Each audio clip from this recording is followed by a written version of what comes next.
Bom, sejam bem-vindos. A gente tem alguns recados antes de começar a nossa fala. Primeiro, para acessar as redes sociais, as nossas palestras agora estão sendo gravadas, tá? Então é só procurar no YouTube o Polo da Luz, ou no Instagram, Polo da Luz, ou Facebook também. Vocês vão localizar lá. A gente tem um curso de introdução ao Espiritismo, que é gratuito, e que as inscrições estão abertas. Mais informações também que se consegue com o pessoal na frente.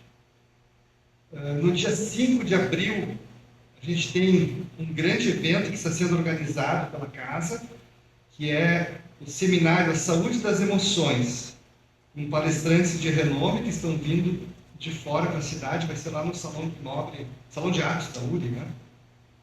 Também um evento gratuito. Acho que eram esses os recados. A nossa fala hoje, eu sou o Ricardo, não me apresentei, desculpa.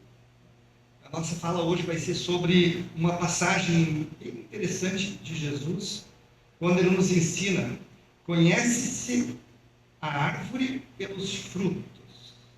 Então esse é o tema que a gente vai conversar.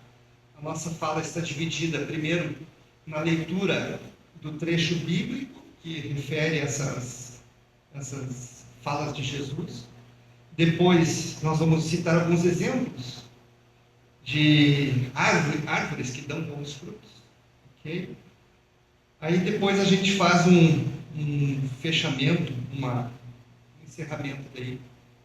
E se der tempo, tem mais uma historinha para a gente contar. Então, para ocupar bem os nossos 30 minutos. A gente começa convidando os irmãos que vêm nessa segunda-feira de carnaval nos visitar para a gente fazer uma oração. Então, fechar levemente os olhos facilita a nossa concentração. E convidamos a todos a buscar lá no nosso íntimo a presença de Deus, nosso Criador, nosso Pai, a quem rogamos que a gente possa ter na noite de hoje inspiração, a companhia benfazeja dos queridos mentores individuais, que a gente possa ter muita clareza e compreensão daquelas que são as lições evangélicas de Jesus, nosso irmão maior, nosso modelo, nosso guia. Que os seus ensinos possam tocar o nosso coração e a nossa mente, fazendo-nos compreender e fazendo-nos transformar, pois ele disse que a verdade irá nos transformar em seres melhores, que possamos compreendê-la então. Desta forma, em nome de Deus e em nome de Jesus, vamos, queridos irmãos, iniciar a nossa reunião. Assim seja. Então, a primeira questão que normalmente eu já ouvi muitas pessoas falarem: mas vocês espíritas, vocês leem a Bíblia, vocês acreditam na Bíblia? E a resposta é sim. É claro. A doutrina espírita é uma religião cristã. Em especial o Novo Testamento é muito estudado por nós. Aliás, toda a doutrina dos espíritos é escrita com base nos ensinamentos de Jesus. Então, neste caso, conhece-se a árvore pelos frutos. Esse texto está no capítulo 21 do Evangelho segundo o Espiritismo, que faz as citações dos evangelistas que estão na Bíblia e alguns comentários depois. Mas eu vou, hoje, para ser mais fiel, eu vou ler o trecho na Bíblia mesmo, tá? Aquela que são as citações. E veja que interessante.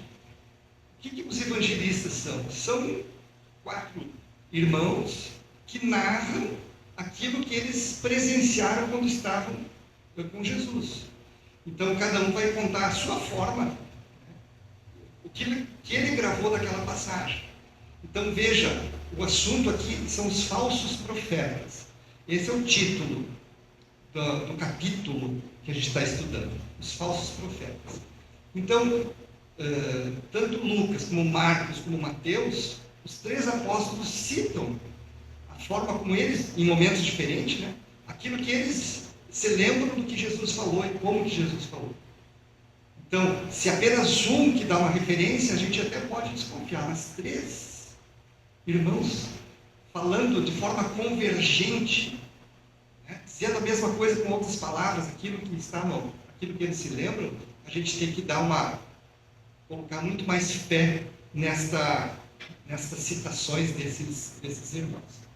Então vamos lá, a gente vai fazer é rápido, então eu vou pedir licença para vocês para a gente ler aqui aquilo que consta dos nossos irmãos. Mateus está no capítulo 7, do versículo 15 ao 20. E ele diz assim, ele está narrando aquele que foi o ensinamento de Jesus. Né? Então está dizendo assim, Jesus teria dito, acautelai-vos, porém, dos falsos profetas, que vêm até vós vestidos como ovelhas, mas, interiormente, são lobos devoradores. Esta é a expressão forte que Mateus está citando que Jesus teria dito. Quer dizer, falsos profetas vão vir vestidos de ovelhas, com palavras bonitas, com uma roupagem toda elegante, para tentar nos convencer, mas são profetas falsos. A gente não pode acreditar neles.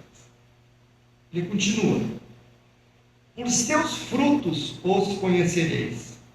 Porventura colhem-se uvas dos espinheiros? Ou figos dos abrolhos?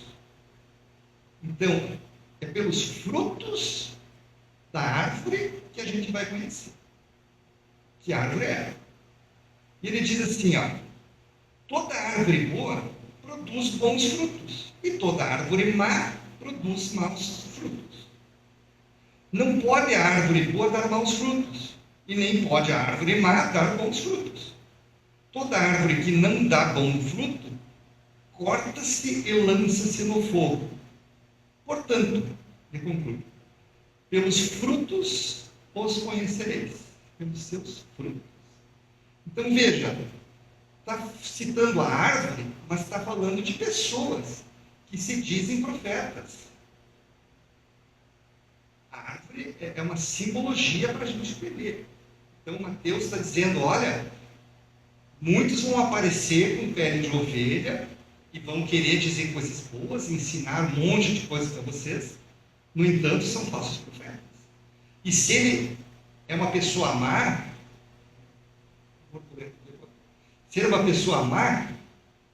não acredite no que ele diz, porque de uma árvore má só saem frutos maus. De uma pessoa má não vai sair ensinamento bom.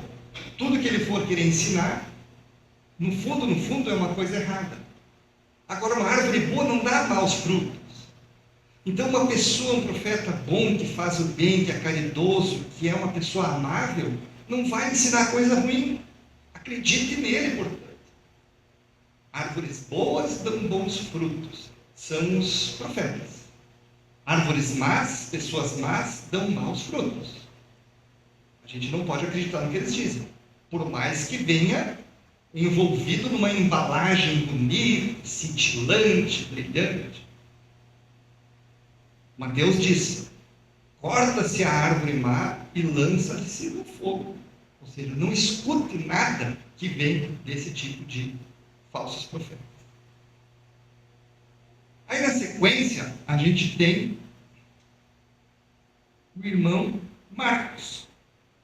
O Marcos diz lá no capítulo 13, no item 5 e 6, e depois no versículo 21 e 22. Diz assim, e Jesus, respondendo-lhes, começou a dizer, olhai que ninguém vos engane, porque muitos virão em meu nome, dizendo, eu sou o Cristo, e enganarão a muitos. São os falsos profetas.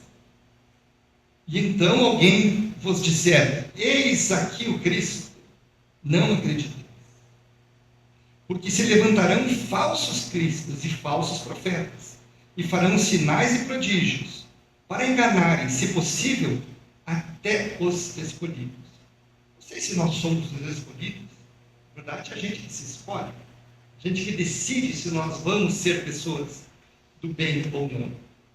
Mas é mais um irmão que cita que Jesus chamou a atenção. Muitas pessoas virão como falsos profetas. E aí vem Lucas, no capítulo 6, lá no item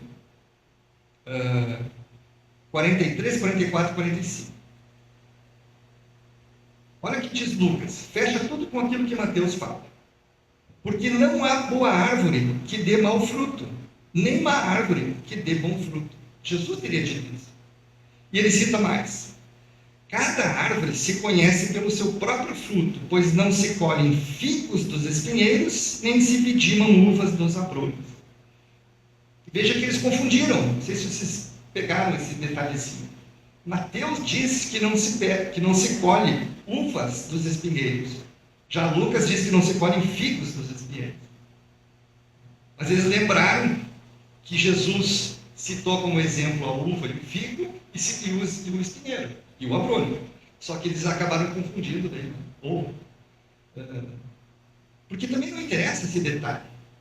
O que importa é que de uma árvore ruim não vai sair coisa boa.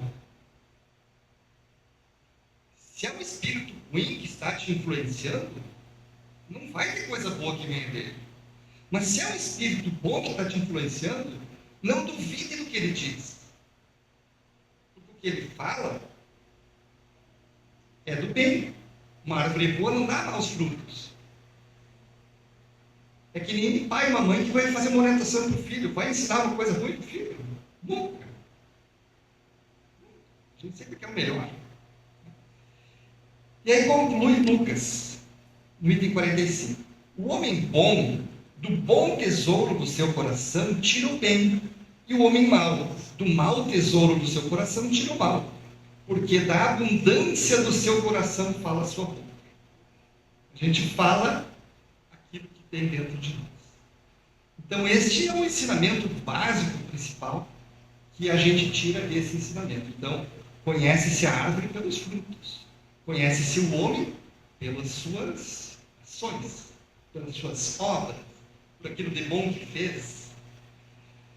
Aí, eu preciso convidar a todos para que a gente se volte para uma pessoa em especial. Chico Xavier.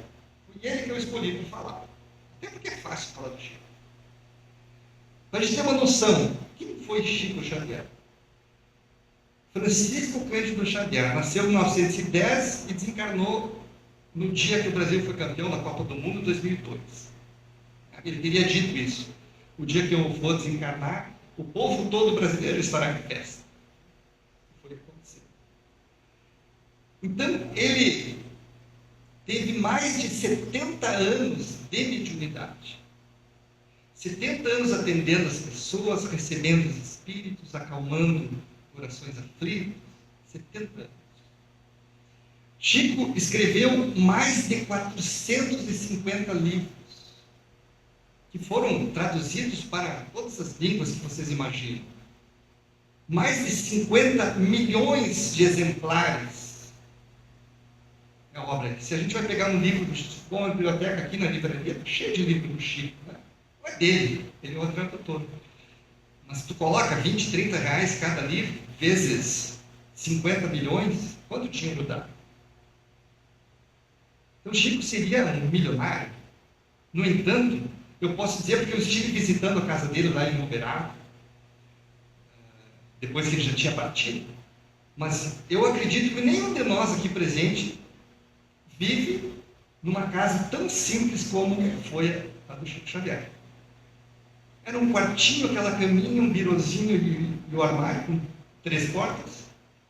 A sala, a mesa que ele psicografava e a cozinha, numa casinha simples de madeira. Isso. Podendo ser milionário. A vida dele foi assim, simples, pois este é o ensinamento que ele passava. Chico Xavier atendeu, foram criadas 2.000 entidades lá na região, só que sobreviviam só com o recurso da venda dos livros. Veja, tudo que ele ganhou dos livros, todas as obras. Isso que ele ensina, que a gente aprende com a doutrina espírita. Nós não devemos viver da mediunidade. Isso está muito claro no livro dos Espíritos. Mediunidade é o meio entre o plano espiritual e o plano material. Então a gente recebe a orientação do plano espiritual para ajudar os irmãos que precisam. A mediunidade é um bem que nós recebemos para fazer o bem, e não para ganhar dinheiro. E o Chico é a expressão máxima disso. Né? Então, 2.000 entidades sobreviviam da venda do recurso dessas obras. O salário dele, o Chico era funcionário público do Ministério da Agricultura, datilógrafo. Trabalhava numa fazenda. Então, do dinheiro que ele recebia da datilografia, ele fazia caridade. Não fazia caridade por venda dos livros. O dinheiro dos livros ele nem via. O salário dele é que ele fazia caridade. Ele montava rancho, ele montava comida, ele ia distribuir para quem precisava. Tem várias lições sobre isso. Estamos falando de uma árvore boa, que dá bons frutos. Um exemplo de um homem que a gente tem que ouvir, porque os frutos que ele produziu são bons. E a gente conhece a árvore pelos frutos. Quem ensinou isso? Jesus. Segundo Lucas, segundo Mateus. Então, e segundo Marcos. Então a gente precisa acreditar. Ele evitou, segundo se conta, uma quantidade infindável de suicídios.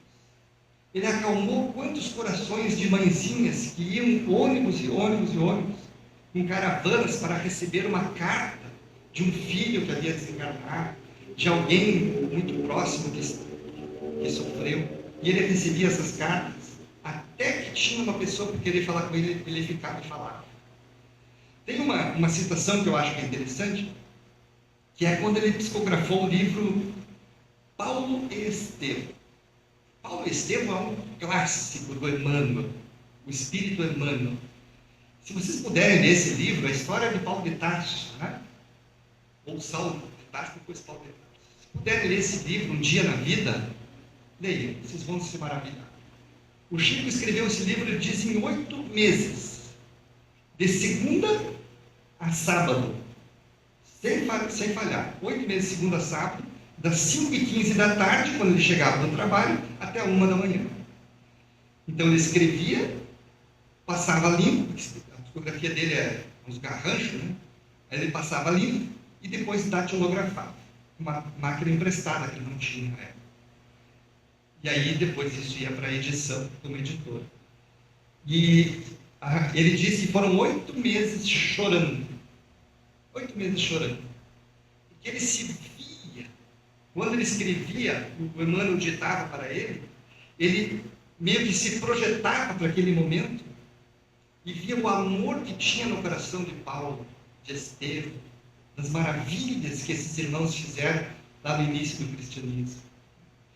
Então, é uma coisa assim que ele se emocionava até, e até chorava, falando sobre isso. Aí perguntava, tá, mas tu não dorme?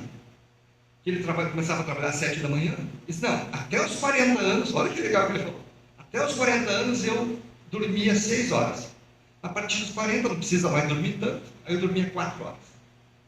Então, dos 40 anos até os 92, ele dormia 4 horas. E todo o restante do tempo era dedicado ao bem, à caridade, ao amor, aos espíritos que vinham trazer lições boas para as pessoas. Então este é um ser iluminado que a gente precisa ouvir.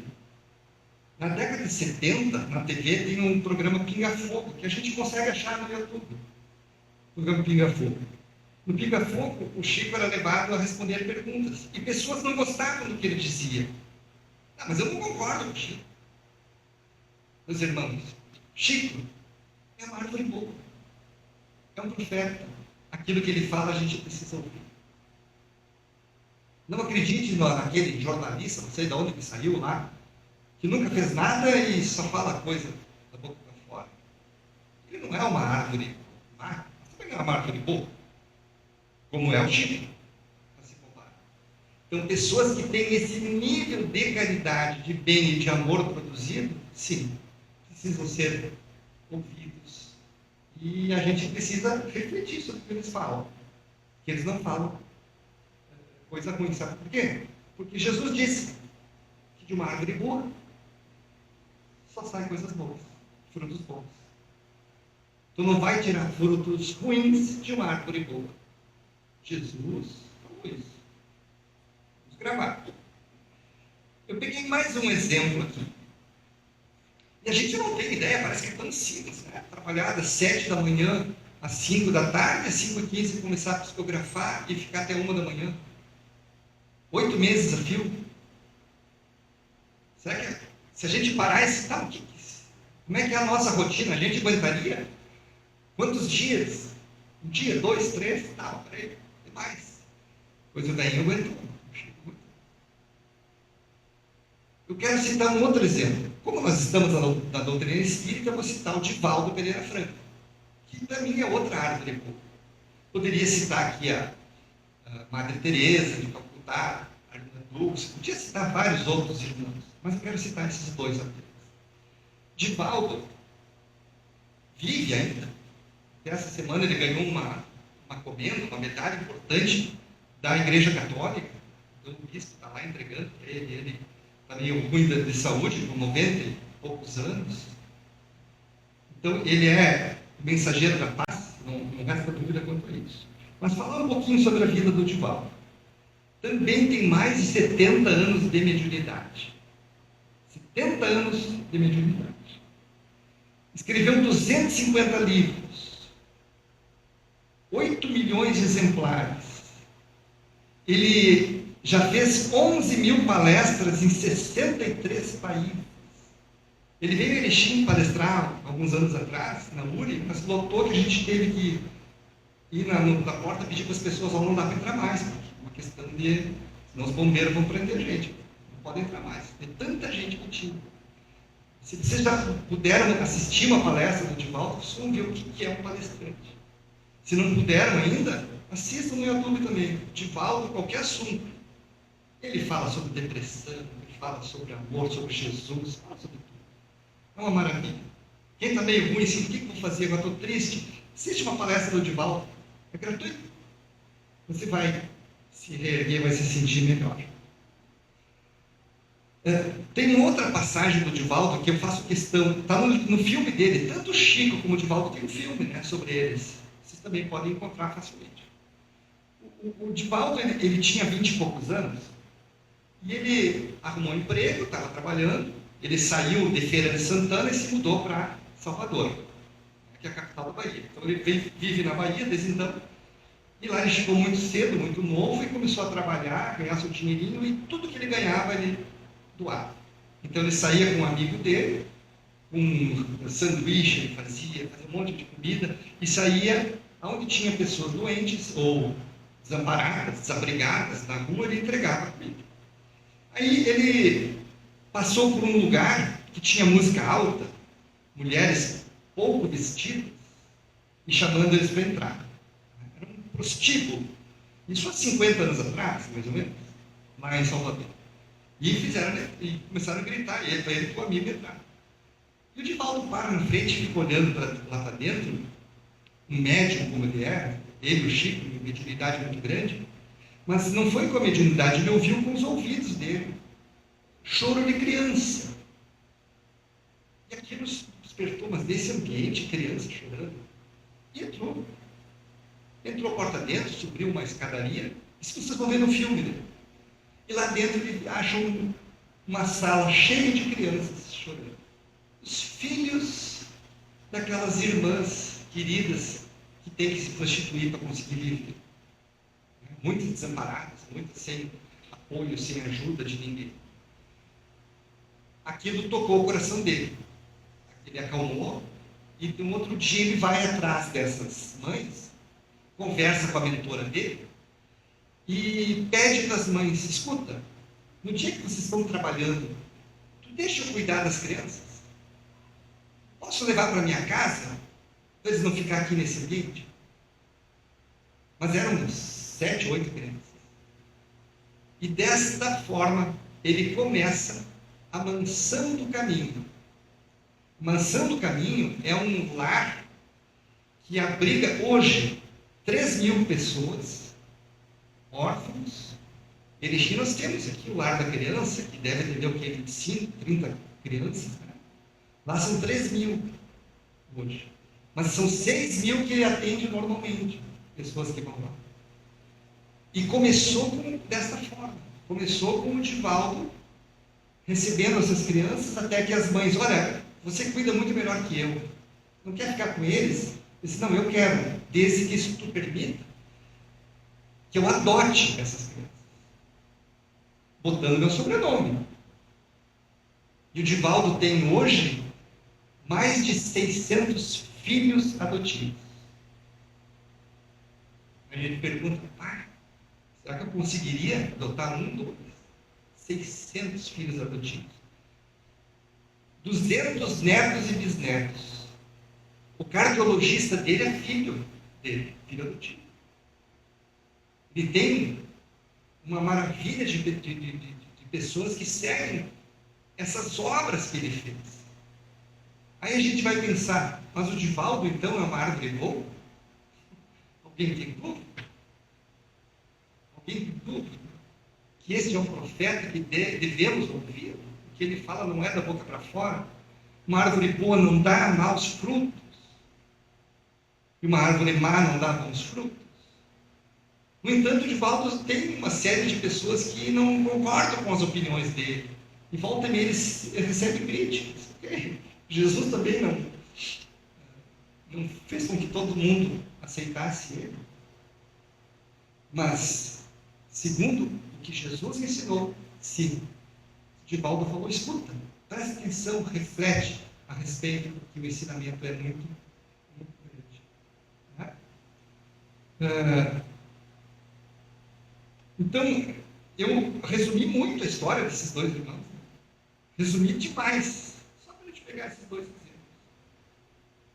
Se você vai perguntar, e o Divaldo tem entrevistas, assim, ele deu entrevista em tudo que é lugar, só que as entrevistas fazem aquelas perguntas meio sacana, né? Ah, mas e conta, o que tu acha disso, daquilo? E ele dá a opinião dele com base em todo o conhecimento. Que algumas pessoas não concordam, não gostam, e passam a falar dele. Eu não.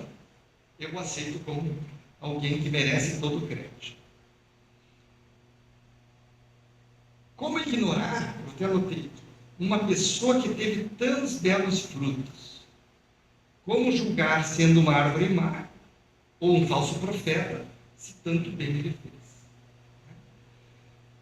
Aí, eu tenho, já saindo dos exemplos, eu achei uma mensagem que eu coloquei como autor anônimo porque eu não achei quem é o autor. Daqui a pouco tem outro autor que não é anônimo. Que diz o seguinte: nem pelo tamanho, nem pelas ramagens, ou a imponência da copa, ou rebentos verdes, ou as pontas ressequidas, nem pelo brilho, pela apresentação às vezes desagradável, pela antiguidade do tronco, ou pela fragilidade das folhas, seja pela casca rústica ou delicada, flores perfumadas ou inodoras pelo aroma, árvore alguma será conhecida pela aparência exterior, mas sim pelos frutos, pela utilidade e pela produção. Assim também somos nós, o nosso espírito, nesta jornada terrena. Nada importa em nosso exterior. Nossa aparência, a cor da epiderme, as expressões, a linguagem, o carro que a gente dirige, os locais que conhecemos, mas sim qual foi a nossa colaboração para o progresso comum, pela importância do nosso concurso no bem geral. O mestre disse: pelos frutos os conhecerei. E nós repetimos: pelas nossas ações seremos conhecidos. Então, de nada adianta, de nada importa se eu sou alto, magro, gordo, se eu uso sapato chique ou se eu sou sapateiro. Não importa nada, como espíritos imortais que todos somos. Só o que importa são as nossas ações. E aí vem a reflexão. A quem que nós estamos ouvindo? Quem são os profetas ou falsos profetas que estão nos influenciando? E as nossas ações? A gente consegue chegar no final do dia, deitar o cabelo no travesseiro, fechar o olho e pensar: o que eu fiz hoje, do qual eu irei me orgulhar no futuro? Quantas coisas boas, quantas maravilhas eu produzi, eu divulguei, quantas pessoas eu ajudei, quantas vezes estendi a mão. O que eu fiz de bom hoje, que eu vou me orgulhar no futuro? Essa reflexão tem que ter coragem para ter, mas é bom que a gente faça. É bom que a gente faça, porque estamos tendo uma oportunidade ímpar na nossa vida. É pelos frutos que a gente vai conhecer os profetas. Mas nós não somos profetas. Mas nós somos espíritos em franca batalha pela nossa evolução. E aí entra a nossa necessidade de crescer, de evoluir, de se aperfeiçoar. Da mesma forma que eu não posso tirar figos ou uvas, vamos respeitar os dois evangelistas, né? Dos espinheiros, eu também não devo, como exemplo, esperar do meu irmão que ele faça aquilo que eu quero que ele faça. Entenderam? Porque eu não posso tirar figo de espinheiro. O espinheiro vai produzir espinho, e não uva, não figo. Então eu não devo ficar esperando que as pessoas façam aquilo que daqui a pouco não está no alcance delas. Eu preciso respeitar aqueles que caminham comigo pelo aquilo que eles são. Mas tu não viu o que ele me fez, Ricardo. Tu fala isso porque tu não tem ideia do mal que ele me fez. É o que ele tem no coração. O ensinamento é perdoar. Deixa para lá, não dá bola para isso. Releva. Né? Nós não estamos aqui para julgar ninguém e nem para nos ofender. Precisamos perdoar. E aí a gente volta para o restante da Bíblia, que tem muitos ensinamentos aqui.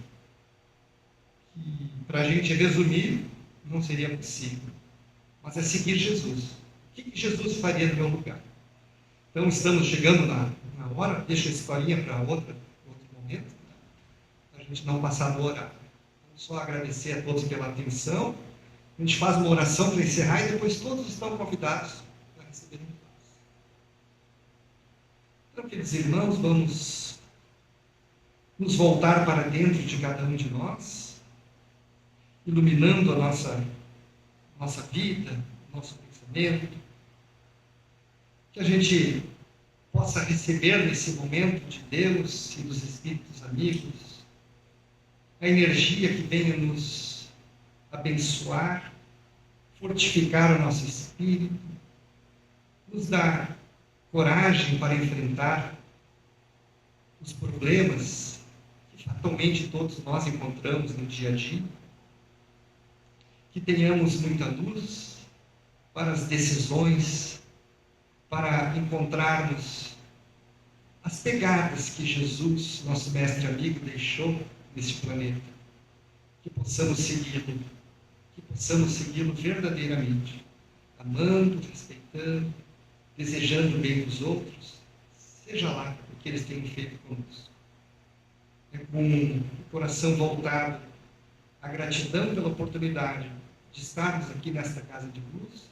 Em nome de Deus, em nome de Jesus, nós encerramos então este momento da nossa palestra. Que assim seja.